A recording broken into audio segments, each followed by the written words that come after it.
Hey. Oh. Hello, how are you? Hello. Ladies and gentlemen, You must adjust it. Adjust there. I greet you good afternoon. Or it's not working. Welcome to the EFF Presser. My name is Louis Sen. You must not be the victim. I'm in the chair today. My name is Louis Sen, and I assume that by now you should be aware of the names of the EFF officials. But if you are unsure, you can come approach me later. But you should start practicing to say it on your own. The names and the titles of the EFF officials, because the EFF is the future. Without any further ado, I'm going to ask the President to take us through our statement, which we will post to all of you as soon as he's done reading it electronically. Mr. President. Thank you very much, members of the media and the officials of the EFF and our spokesperson. Fellow South Africans, we want to open this press briefing by expressing our solidarity and sincere condolences to the people of Somalia who are facing the effects of devastating terrorist attack. Over 300 people have died in the city of Mogadishu and hundreds more injured or missing. We condemn terrorism as an unethical and reactionary tool used by cowards because it is essentially a war against innocent and unarmed people. Used Section 16 of the PFMA to withdraw 5.2 billion from the National Revenue Fund to bail out SAA, and as such has not resulted in stability. Section 16 of the PFMA permits National Treasury to use money without the necessary parliamentary process only when there is an emergency. But Malusi Gigaba-led Treasury continue to use emergency fund to bail out SAA, whose problems are self-created and open for everyone to see far in advance. The capture of the National Treasury also include attempts to redirect government workers' pensions under the management of the PIC into bailing out failing state-owned companies. Workers' unions in the public sector should demand fair representation in the governance of the PIC so that they can closely monitor what their pensions are used for and where they are invested. Gigaba is personally responsible for the collapse of state-owned entities. He is the architect of the state capture and therefore cannot be trusted with public funds. When he gives guarantees that PIC is safe, it is like asking us to trust a rat when it says, "Your cheese is safe with me." Gigaba has already demonstrated this by extending the term of Dudumieni as a board chairperson of SAA despite her demonstrated incompetence. We can also confirm that Gigaba is indeed running a parallel administration within Treasury in order to bypass the tougher demands of process and strict adherence to Public Finance Management Act that senior Treasury staff always demands on the state projects. In essence, our National Treasury is a crisis-ridden department forced into the direction of accepting corrupt-driven projects like nuclear procurement. This is why the EFF welcomes all efforts by different parliamentary committees to investigate allegations and instances of state capture by the Gupta criminal syndicate. The Portfolio Committee on Public Enterprise has started with the ESCOM inquiry, which will extend to the other state-owned companies, and the Portfolio Committee on Mineral Resources has called Musebenzi Zwane to answer on his relationship with the Gupta criminal syndicate. The EFF will robustly engage in this process to reveal the reality that the ANC outsourced executive powers in majority of state-owned enterprises to a family. The process to take South Africa from the hands of few corrupt individuals should intensify. The EFF is the first political party in Parliament to raise concerns around the role of all audit firms in the financial crimes, particularly illicit financial flows, base erosion, transfer pricing, and tax avoidance. The criminal collaboration of KPMG comes as no surprise because on many occasions we made an argument and presentation in Parliament that audit firms help huge corporations with transfer pricing and tax avoidance. The EFF is in the process of developing an anti-tax avoidance legislation which will criminalize the corporation and audit firms that involve themselves in these immoral activities of depriving South Africans their rightful benefit from the wealth generated in the country. The EFF founding manifesto proclaims building state capacity as one of the founding cardinal pillars. The usage of consultants such as McKinsey, EOH, Trillion, and many others is only aimed at siphoning off funds for private benefits. Consultants are a conduit for corrupt activities in the state and should be replaced with capable state which will plan, implement, and monitor all its programs and activities. We welcome the outcomes of the Supreme Court of Appeal against criminal suspect Jacob Zuma and the National Prosecuting Authority. What the judgment means is that Zuma is a criminal suspect and the NPA must immediately charge him so that he faces all the 786 charges. As a criminal suspect, Zuma must resign from office. The resignation is even more important now than ever before because the country cannot be led by both a constitutional delinquent and a criminal suspect. Furthermore, the EFF will be opposing Jacob Zuma's application to review Julima Donsela's remedial action that Zuma must appoint a judge recommended by the Chief Justice to chair the Commission of Inquiry into Gupta state capture. The case will be argued over 3 days before a full bench of 3 judges led by the Judge President of Gauteng. We call on South Africans to reject Zuma delay tactics which are similar of his conduct in respect of Nkandla expired tax scandals. For this reason, the EFF will argue that Zuma must pay legal costs from his own pocket and not from taxpayers' money. We are proud of the stability that had initially been restored by the SABC interim board, whose tenure ended almost 3 weeks ago. Zuma appointment of the new board under the chairpersonship of Bongumusa Makatini and deputy chairperson of KB Peter Kubule is a direct reversal of stability built by the interim board in the SABC.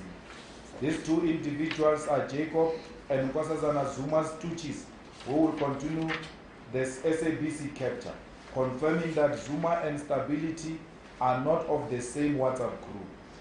It is not a coincidence that newly appointment chair of the SABC board is the sitting chairperson of the Bongingema Zuma Foundation and that Nkosazana Zuma, former chief of staff in the AU, is his deputy chairperson in the SABC board.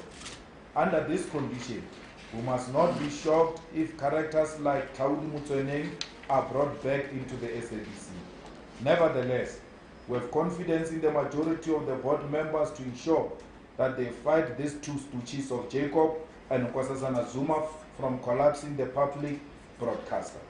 These 2 stooges must be closely monitored as they plan to use the SABC platform to advance the Zuma family interest towards the ANC elective conference in December. We reject the reshuffle of the national executive because it does not include the criminal suspect Jacob Zuma. We also welcome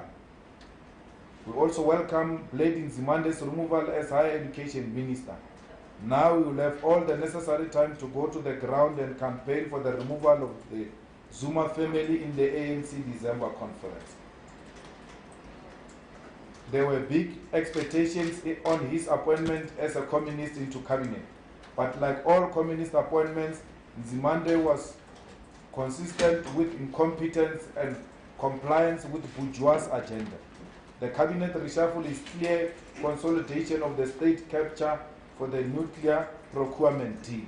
It is also used to settle political scores and consolidate factional power for the ANC December conference, which will be the ultimate demise of the ANC as a whole. We want to condemn the manner in which the department of Basic Education in KZN is dealing with the matter of the Maritzburg College and its violation of the rights of black students who are openly supporting the EFF. The approach of the department was to order the school to suspend its disciplinary process against the students whilst they investigate racism. The reality is that Maritzburg College management violated the constitutional rights of the black students. Therefore, it should have been unequivocally instructed to drop those irrational, illegal, and reactionary charges and apologize to the two black students for violating their constitutional right to freedom of expression.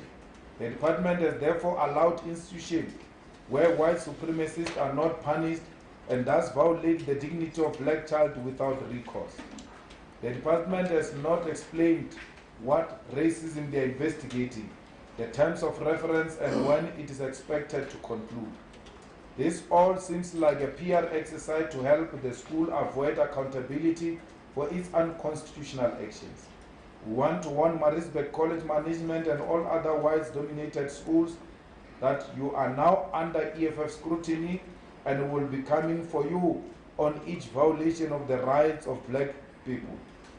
The EFF is in full support of the parents of the two students charged. We provided legal assistance which will continue to be available as and when the needs arise. The Central Command Team of the EFF has made reflections on the revolutionary discipline and in particular of its public representatives. We want to reiterate that outcomes of the National Disciplinary Committee to expel councillors who defy organizational mandate in councils is consistent with the practice of voting with conscience. This because by definition, conscience means ethical or moral code that each of us live with. Therefore, none of the instructions or mandate of the EFF have ever been outside the moral or ethical demands placed by the South African Constitution or our revolution.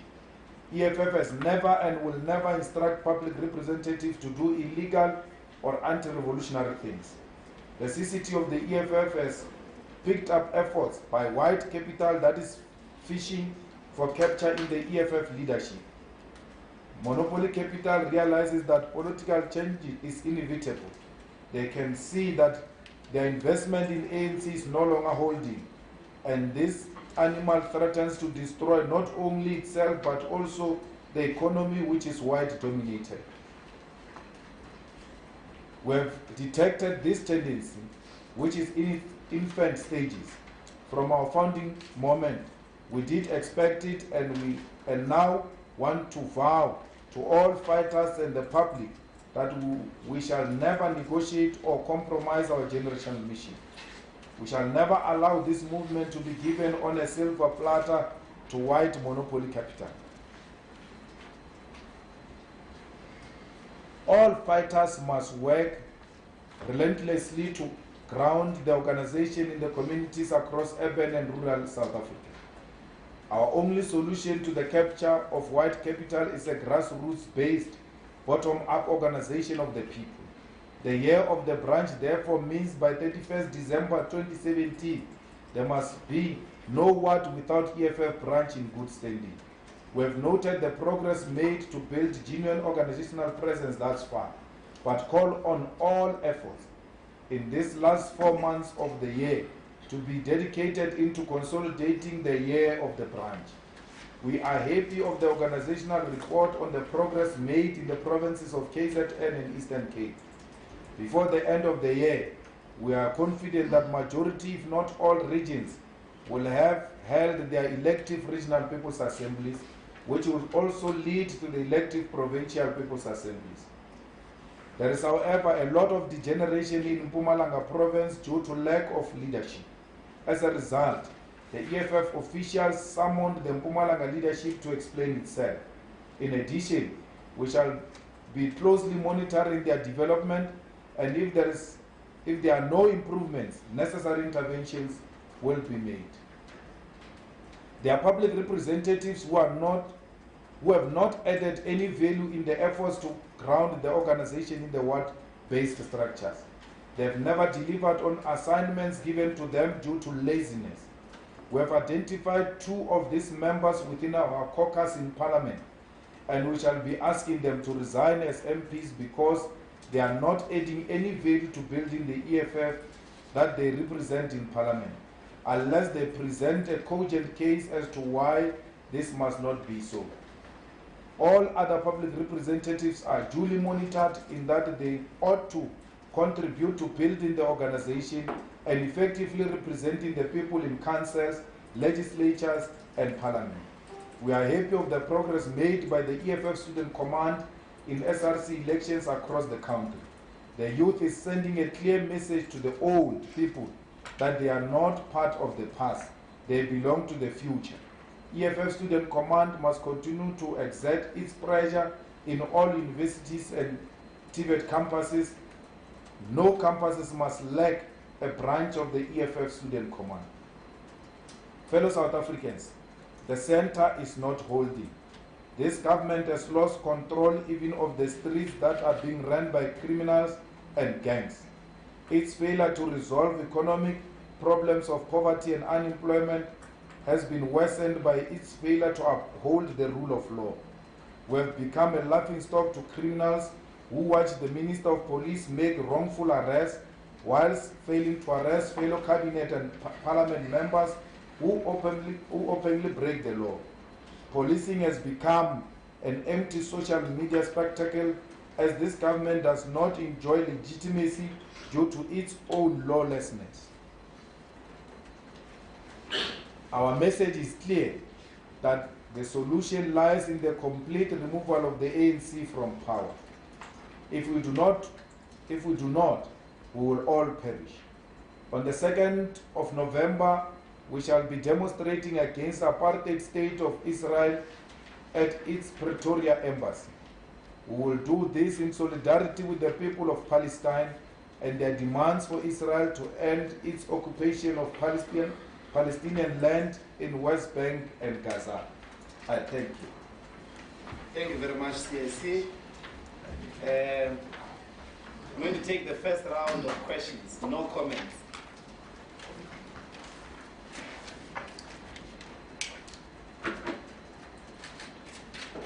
There are no questions. Do you want to break the ice? Daily Maverick? Yeah, Mr. Poplar. That'd be nice. CIC, can you fill us in a little bit more on your thoughts on the cabinet reshuffle this morning, specifically with regard to the new Minister of Energy and where you feel things will be going in that regard? Well, one of the reasons we called this press conference, he wanted to take the country to confidence before he announced. And he was quick enough to allow us to share with the country that we are going to have a cabinet reshuffle before the end of the week. He's chasing the nuclear deal in energy. You remember Peterson. Peterson, when they were in Russia with him, and the former Minister Nene wanted Minister Nene to sign some documents which were provided to her by the president. And Nene said, I cannot sign the documents which have not taken through the department. If you give me time to go through the documents and all that, we can then sign. And then it took forever, and then Nene got removed because they thought he was reluctant on the thing. And then Peterson got removed because they thought she was not handling the nuclear deal properly. Now a confidant has been sent there to go and process the nuclear deal. And Mahlobo will run the two departments, both the intelligence and the energy, because Bongo is a nobody. He's just a little young man who knows nothing about himself, so it's going to be worse about intelligence. So Matrobo is actually Minister of Energy and those intelligence as well. So Bongo is put there because Bongo admires Matrobo and Matrobo looks after Bongo. So Bongo cannot undermine Mahlobo. He will listen to Mahlobo on what needs to happen. So you must not be fooled. They are chasing the energy thing. So the lady, Kubaya, got removed because she was being problematic in the energy department. She didn't understand the brief. But of late, she was trying to comply with the brief, but it was too late. And therefore, she had already demonstrated to the old man that she's not a trusted force. And then we know why Blade is removed. He's consolidating his faction into the cabinet. Buddhist place is not being replaced, and I think it's being reserved for Madam. They are just not courageous enough, so they will read the mood, and when the time permits, they will put Madam into the presidency. I think Madam argued that it was too junior for her to be deputy minister, so they either let go of Jeff and give her a much more senior responsibility as a minister in the presidency. It's more of a PR exercise, because if she becomes a minister in the presidency and then she wins in December the ANC presidency, then going into 2019 they say to you she's not new into the presidency, she's been there as a minister. So it's a scenario planning.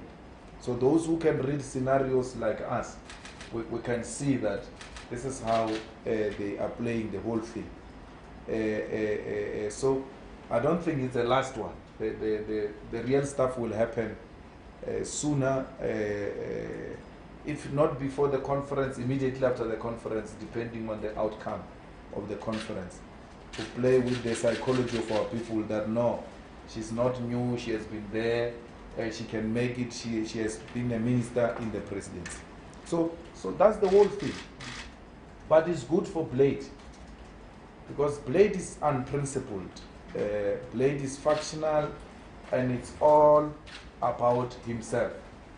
We will not be shocked if now we hear that there's going to be a block resignation by communists because their boss has been fired.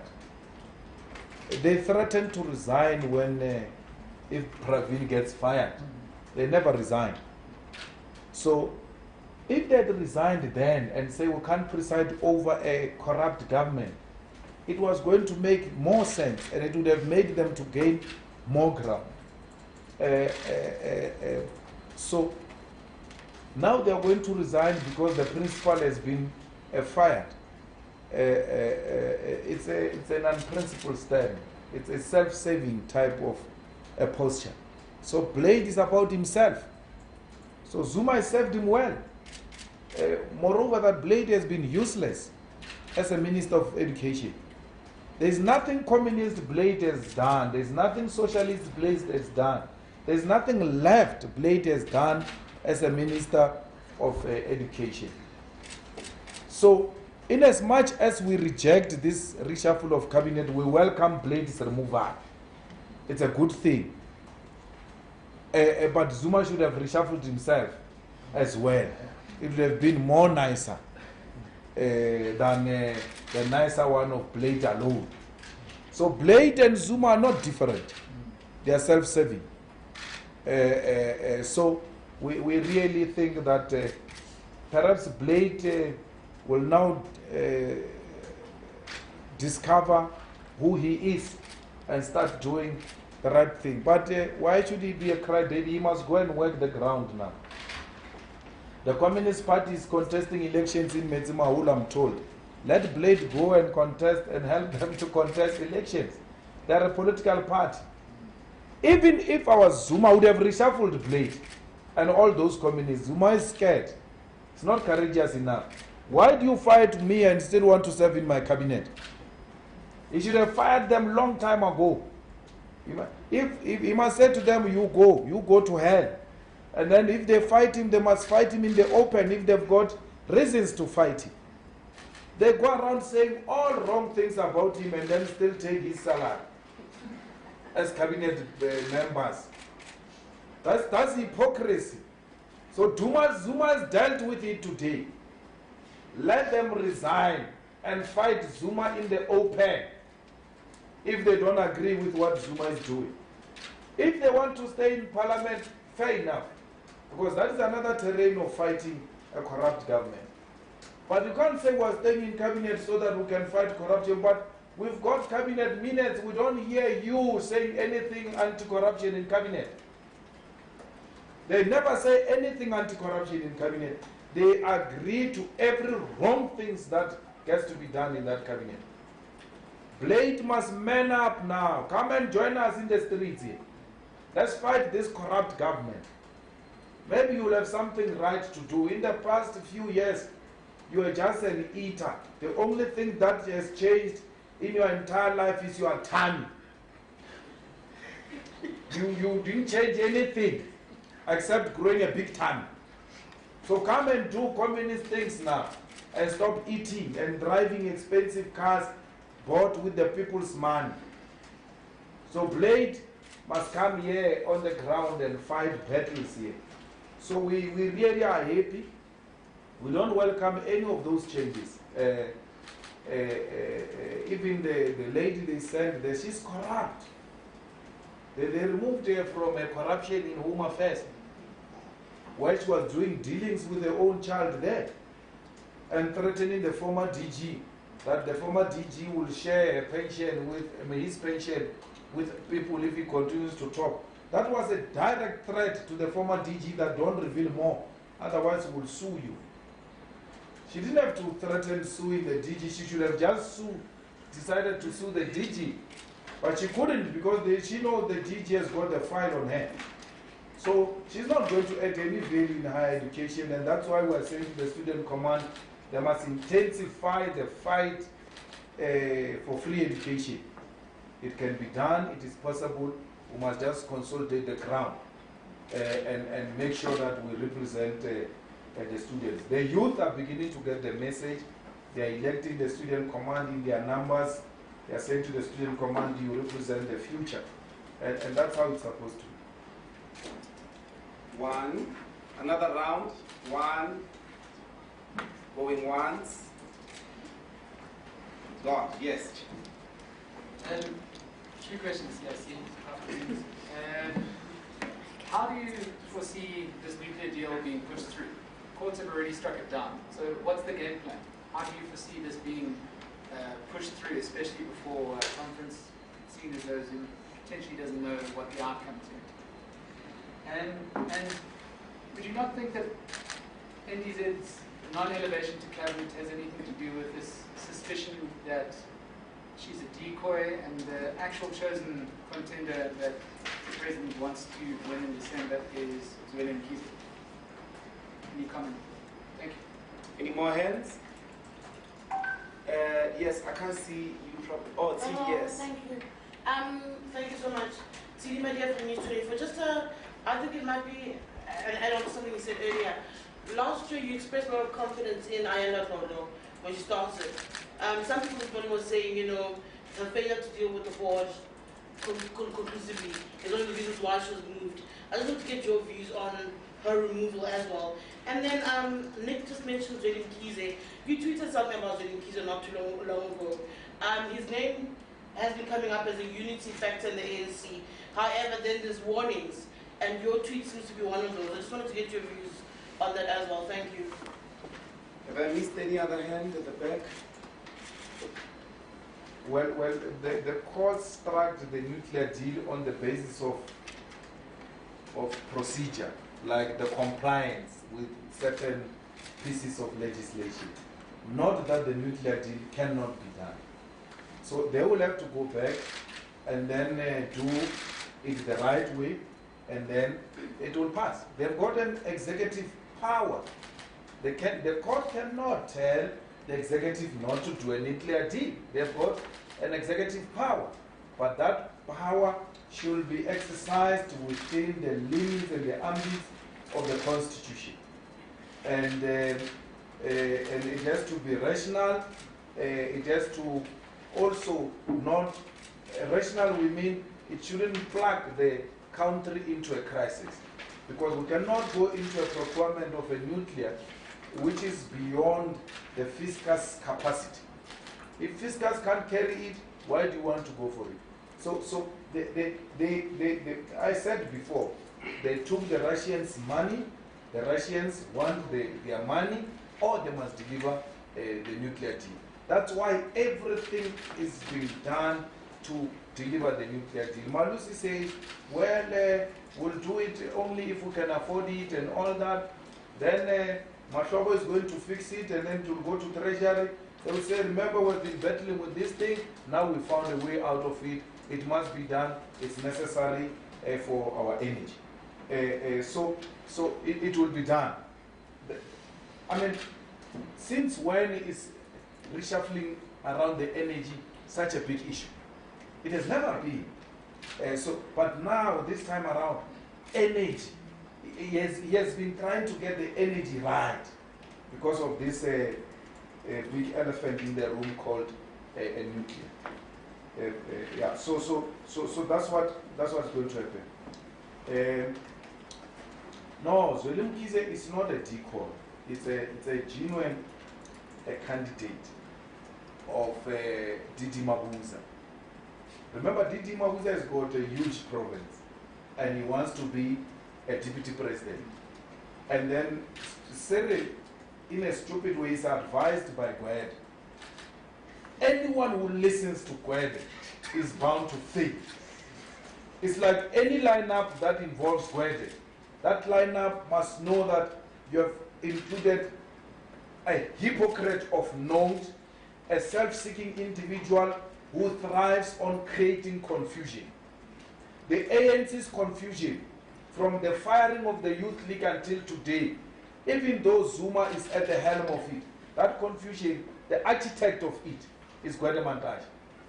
So Gwede says, no, we don't need a woman president, we need a president. And then some assault and say, but we need a female president.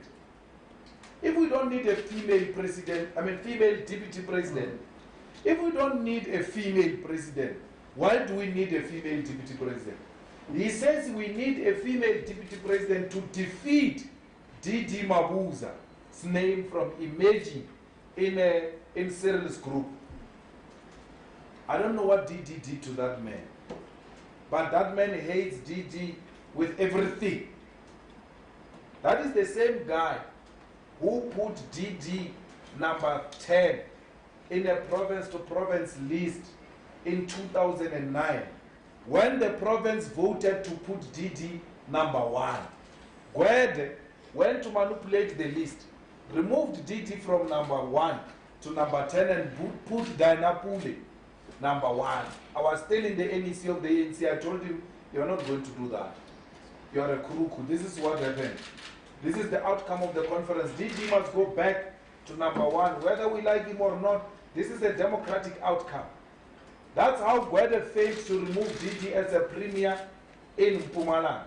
And then he has been consistently on this guy's case. The Communist Party in Mpumalanga and COSATU, they don't want DD. They've been fighting with DD for quite some time on Gwede's instruction because Gwede doesn't like the guy. So Gwede went to remove Didi from becoming a possible candidate for deputy president in Cyril's list, plugging Cyril straight into failure. Because for you to win a conference, you at least need one solid province. And Didi has got zombies there in Mpumalanga. They follow him like this. Stand up, sit down. Sing, don't sing. If you think we're lying, look at what happened in the policy conference of the ANC. Just go and review the videos and look at the conduct of the Mpumalanga delegates in the policy conference. When people sang for Zuma, they were not singing. When people sang for Cyril, there was no singing. When you sing a neutral song, they stand up and sing. Because the choir master was conducting it like that. Didi Mabuza. So he's got a solid province. And it has grown, that province, to be in a position it has never been before. Now, he says in the bargaining, let me be delete. Gwede goes and outmaneuvers him and even threatens the Cyril's group. Now, if DD comes, I'm going to pull out, I can't serve with this criminal. I can't serve with this corrupt fellow, and call all sorts of names. And then they remove Didi because the Gwede supporters in Mpumalanga are the anti-DD forces like Jackson Mutembu. And Jackson is Gwede through and through. He worships and prays Gwede. So they don't want DD. Then DD sat alone and said, what is going to happen here? DD does not want Nkosazana. He feels extremely aggrieved because Zuma anointed Nkosazana without talking to the Premier League. There was a group called the Premier League, which thought it was so powerful and nothing should happen without them being taken into confidence. So one day they just woke up in the morning, they are told Nkosazana is going to be the president. And they are like, but no one spoke to us. We are not voting cattle. This guy disrespects us.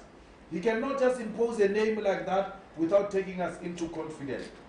So DD has made up his mind about Nkosazana. Whether they put him there or not, they can put him there because they want to attract the Mpumalanga vote. But the guy does not want them. He doesn't want Nkosazana at all. So he went to now manufacture a candidate from candidate factory and then produced a candidate called Zweli Mkhize, which is extremely ambitious. I mean, why if Zweli sits at home alone, he must ask himself, what makes him think he can be a president? What qualities does he possess? So, I said Zweli Mkhize is a Zuma light. Because for every shenanigan Zuma did, Zweli was the negotiator. Zweli negotiated for Zuma, if they were, what is it called, Lobola negotiations for Zuma's children, Zweli was the leader of such delegation. If Zuma was to marry, Zweli was there.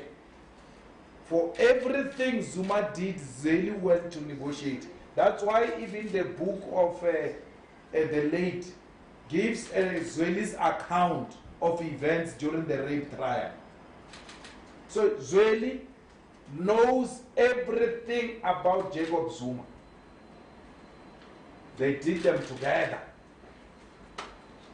But Didi doesn't care, he just wants to be deputy. So anything. So if you look at Zweli Mkhize's lineup, unlike the rest of other lineup, they've got two candidates. It's Zweli Mkhize and Didi. But the lineup effectively is Didi.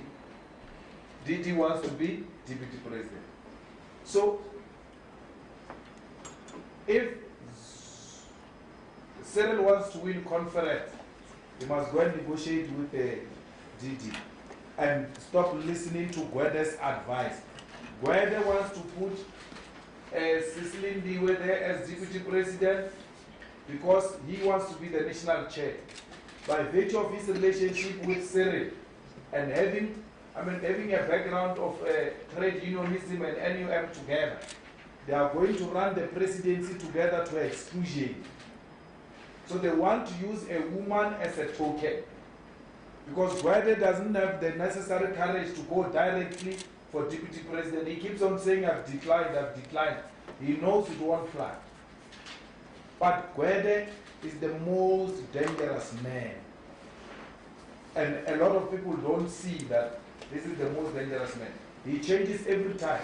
He says this and then montage the following day and says this and montage the following day and all that. Because as long as he is safe, he doesn't care whether other people are safe or not. Conference is about numbers, really. Those people, they never put any ideas forward. What is Cecily Ndiwe Sisulu's ideas except that she's a child of Walter Sisulu? She's got some sense of entitlement. Actually, the Sisulus think we owe them something. Because their father produced presidents and he was never a president himself. Therefore, there must be a president from that family. They think that's why their bitterness is about that. They are in a permanent competition, the Sisulus, the Mandelas, and the Tambos. They think they are some royalty. And they are not a royalty. There is no certain exclusive families which must produce presidents. So she thinks she's doing it for her father because the father could not be, I can be. And then would have closed that chapter as a family. Otherwise, what does Lindiwe stand for, Banna? Except being a good mother and a good sister. Yeah, not personally, there's no problem.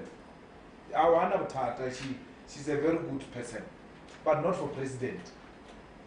And what gives her that sense of entitlement is family name. What gives Shaka Sisulu some sense of entitlement? It's family name. No matter how incompetent and untalented Shaka Sisulu is, he will just get a show on TV called what? Trendy. Even when he doesn't trend, he's got a show called Trendy. Because it's a Sisulu. You know? And then he can afford to beat up the wife and then use the Sisulu name and then charges get dropped. Because we're entitled like that. So we need to live beyond that era of those families and produce different types of leaders who will make their children and grandchildren understand that they are not entitled to anything. They must earn it on their own, not based on family names. And don't get me wrong, I'm not saying Cicely Ndiwe doesn't have a struggle credentials. She's got her own independent struggle credentials that can be traced. But there is no exclusive idea she represents. I'm trying to think every time she says, it's a must. Is that a message? It's a must. I'm trying to think, what does ideologically it's a must represent? And I'm struggling. So let people be celebrated for their ideas. You see Cyril Ramaphosa, he's a capitalist, he represents that. He loves white people with all his heart. And for sure he blames his parents that I should have been white the way things are. Yeah. We know where he stands. You like him for it or no. But that's who he is. The guy loves anything white. And capitalism as well. That's why he stands. You know? And then Mama Zuma represents everything corruption. That's the ideology, still more. That's what her and the husband represent. You know? So that's it. We know who stands where, but we cannot locate a Mama Sisulu Shem. There's no any other location except that Gwede is pushing for deputy president because Gwede can't stand any powerful person becoming a deputy president. Why? Because Gwede wants to be a president. So a deputy must not be a strong character. So that I can contest this deputy when the time comes and I become the president. So that's a scenario playing from Gwede Mantashe. So I will never be fooled by Gwede. I will never work even beyond 2019 with an ANC that has got Gwede Mantashe and Zuma. They are the same. The Secretary General must take 120% blame when an organization collapses. Godri's Gadi. When an organization collapses, the Secretary General takes 120% blame. The president takes 100%. Because the Secretary General is the engine. The engine. The car will never move without an engine. So Gwede is responsible for this mess. He's an architect of the collapse of the ANC. If he did it for a communist agenda, good for him. Because now the Communist Party says we must stand on our own after collapsing the ANC. You know, Castle Matali came to me in 2007 and said, when I said to him, when Mantashe is going to be the Secretary General of the ANC, he said, not this guy. This guy is going to kill the ANC. And every time Castle is around me, he says, he reminds me, you remember I told you that this guy will kill the ANC? And I also remind him that you told me that before you went to a meeting in Joburg, and when you came back from a meeting in Joburg, you agreed with me that he must be the Secretary General. So Castle saw this long time ago about this guy. That guy can't be a material you so wish to have in your collective, especially a top collective. Look at what they did to that lady, Makosi Kosi. They just gave her an agenda, and then she thought she's got an approval of those guys. They destroyed her and dumped her. Today she's history. There is nothing Ayanda would have done. Ayanda wanted the board appointed. But anyone who says Ayanda was sacked because she failed to implement the board, the implementation of the board, then that person is extremely intellectually challenged. Because you know from cabinet, it goes to the president, the minister's got no role to play. Nothing. Ayanda would have done the right thing. I can tell you now, she's the most reasonable person, she's the most cooperative person. When spoken to and sense prevails, she listens. And she will put her own argument, very strong argument. And then from there, she will move accordingly. When she was accused of interfering with SABC, when she was accused of asking for names of people who she was listed of CEO position in the SABC, we confronted her and she said, let anyone who says I approach them to give me the names of the shortlisted people come forward. I'm prepared to take full responsibility. I've never done that. We said to her, you must wait as a minister in parliament. Wait as a minister is still coming to you. Don't run this thing and tell us the ANC is looking for names of people who are shortlisted. What is that? That's an interference. So, if it was for Ayanda, she would have done the right thing. Now they want to take Zuma's wife, Stuch, the Ngema wife. No, the wife, the Ngema Foundation. That guy's in the Ngema Foundation says Stuch of Zuma's wife, the other one. Then they want to take Phoebe Potgieter. A huge disappointment because Phoebe has got capacity. She just agrees to be captured like that because she's an NDZ 17 campaigner through and through. Those two positions, chairperson and deputy, they belong to now Zuma's wives. The other wife has got chairperson, the other wife has got deputy. That's why we are saying Blade must join us to stop the Zuma family affairs in this country. When we say it's a Zuma family affairs, people think we are extreme. 2. Phoebe Potgieter is a chief of staff of NDZ AU. This one, the chairperson, Makatini, Ngema Foundation, Zuma's wife. Many at times, Cyril Ramaphosa's people went to speak to Phoebe Potgieter to be a deputy secretary and try to make sense to her and convince her. She refused.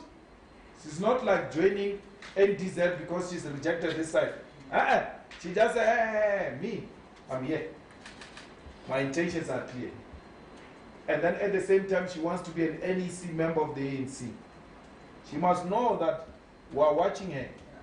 If she gets elected NEC, she must leave deputy chairperson of the SABC. Here are people who run SABC properly. The whole interim board, including the chairperson and the deputy chairperson, they run it nicely for you.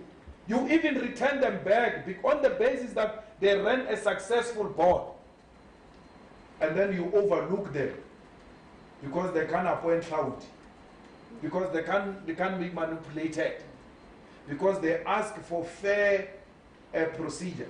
You listen to the interview of the former interim chairperson of the board in Parliament. They said to her, political processes, and she said, hey, I don't understand you when you say political process, because I don't know those things of politics. All I know is that it's a fair procedure. If you say to me, minister interferes, then I will deal with it as minister interference. Because those things of politics I don't want to get involved. I want to run a professional board. They want to destroy it. That's why Claude kept on saying to you, I will return the SABC. This is what he meant. But he must know that he will return to the SABC when the EFF is dead. For as long as the EFF is still alive, he will watch SABC on TV. He will never return to the SABC. Never. So we are also happy that majority of the people in the board are people who are not corruptible. They will monitor these two stooges and they will make sure that they comply with the law. If they don't comply with the law, they must oppose them in the board and oppose them publicly. They must not keep quiet for too long. Any wrong thing by these stooges of Zuma's wives must be exposed with immediate effect. Okay, I'm going to take the final round to conclude. 1, 2, at the hands at the back. Okay, number 1. Hi, it's Olivia from Jacaranda Nathan News. I would just like you to respond to the announcement that Harina will prosecute Rizal for culpable homicide. We have nothing to say about that racist. We have nothing to do with Kherinet, we have nothing to do with AfriForum. Such organizations should not even exist because they represent backwardness. They represent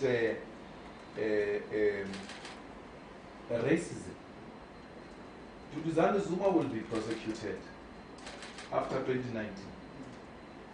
If South Africans don't want Duduzane Zuma not to be prosecuted properly, let them continue to vote for the mother and the father's party.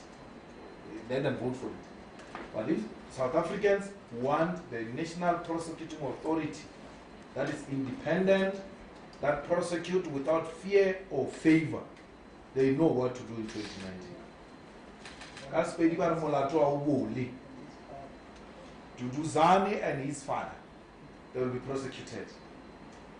We don't care about these delays and all that. Zuma will be in prison as a pensioner. You must know that. It doesn't matter how long it takes for the EFF to take power. All these thugs are going to go to jail. They must know that. They must pray that we never take power. We don't play with this. These thugs, they know too, that where there is EFF, they don't play around. We told them even here in Joburg, in PE, in Tshwane, we said, when we are angry with the DA, we just fold our arms, we walk away. And then if we are convinced the mayor must be removed through a motion of no confidence, we are going to vote with the ANC and other people to remove a corrupt mayor through a vote of no confidence. But when we put another mayor, we won't vote with the ANC. Removing, they can come. But putting, we'll never put with these criminals. They know. They know that we don't even tell them in public. We tell them face to face. We tell them when we are two in the meeting. You must ask Paul Mashatile, is my friend. When he comes saying, wait. It's not time for those things now. So, we want people prosecuted not for racial reasons and racial hatred and prosecuting them because it's a black person. No. Everyone who violates the law and the constitution must be prosecuted. but not for Kherinel's reasons. We have nothing. Kherinel, you know, when they say a person is self-destructive, is that type of a person. Builds such a nice career for himself, and then destroys it within a second. We don't care about his views. You know, he went to represent that lady who was beaten by that criminal wife of Mugabe. It was very difficult for us to even come closer to that lady. It was very, you know, wanted to help her. But when those ones came, we just, how do we do that? Some people must know where they ask their help from.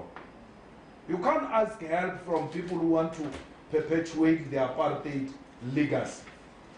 So we have no respect for Kherinel. And even if we do a case one day, and Kherinel and AfriForum wants to join our case, we'll oppose. Let the judge approve it, not us. Don't want such things. ANC is the one that works with them. Remember, they worked together there in Limpopo and everywhere else, in Wopapo, in UP here in Pretoria. Ayanda Dlodlo's brief now probably includes making sure that the Board of Management Authority goes through.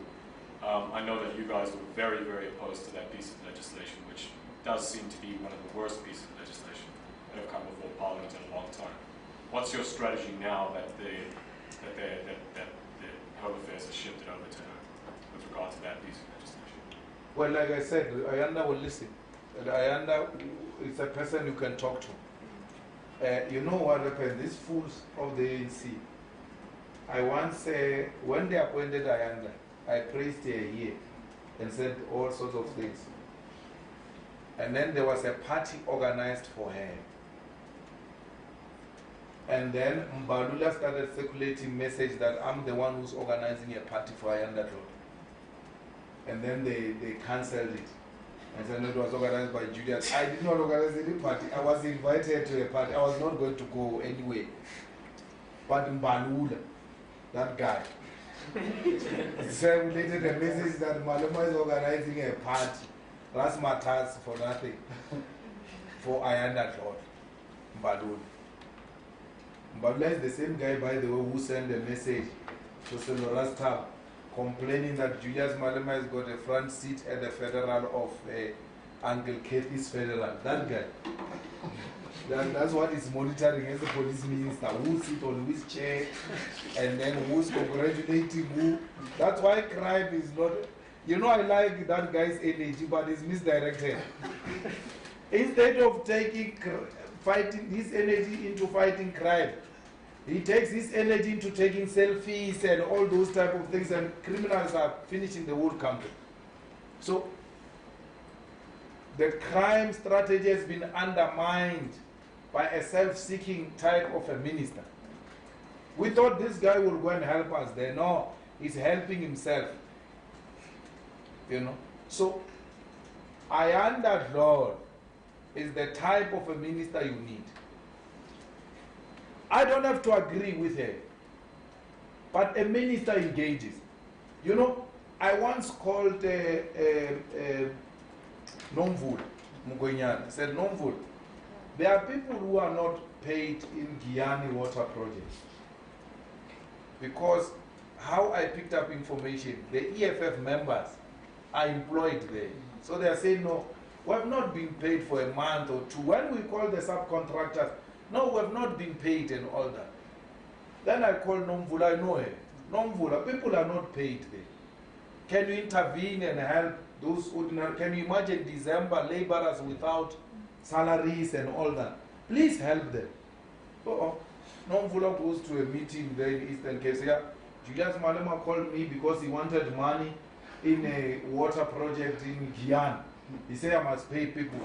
Then I realized, oh, I knew you were a fool, but I didn't know to this extent. I knew she was stupid, but I didn't know to that extent. Because I thought I can talk to her, like, even if we're fighting, let's not do that. Like, Nomvula, these are ordinary people, let's help them. Then she goes around bedmouth, even if I see anything wrong tomorrow in a department, I will never speak to her. Because I thought, yes, we disagree politically, but we must still relate and be able to advise each other. I think this one you can handle better this way or that way for the benefit of our people, which are in their majority black, poor people in the villages.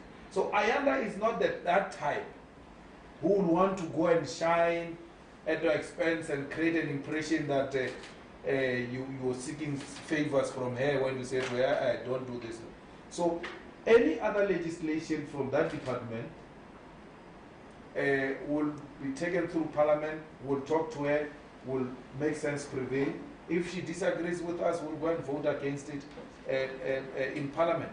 But the first task she must do is to investigate that corruption of Mkhize, the child of her own colleague. Because that's what anti-corruption means. You must investigate your own. She must also investigate the Gupta's nationality. They were citizenship, naturalization. They were naturalized here illegally by this corrupt fellow in Treasury now. So she must go and investigate that. How did these guys get naturalized in South Africa without following a due process? Why were they given favor? We are going to be pestering her with all those type of things, you know, because those are the type of people who can relate with. They even if they don't agree with you. When there was a problem in the Maritzburg College, I called the chairperson of the ANC, Sihle Gala, because I couldn't find the MEC of education that I served with in the youth league. I said to Sihle, the education department is handling this matter wrongly. We think that a different approach should be developed so that we expose the white supremacists in that college. Please look into the matter. I don't want him to agree with me. I don't seek favor from him. The same thing with Gwede. Our SG calls Gwede. I call him, I say, your council in this municipality is refusing EFF people to enter with regalia, and yet these matters have been resolved before in other municipalities. Please impress upon those people to be reasonable and all that. It doesn't mean we can't disagree. We do the same with the DA. We are the only party that can talk to everyone. We don't care. As long as it makes sense to talk to any party, we talk to them. And that's how our relations and our confidence, developed in Ayanda Law. I think that brings us to the conclusion. Thank you very much.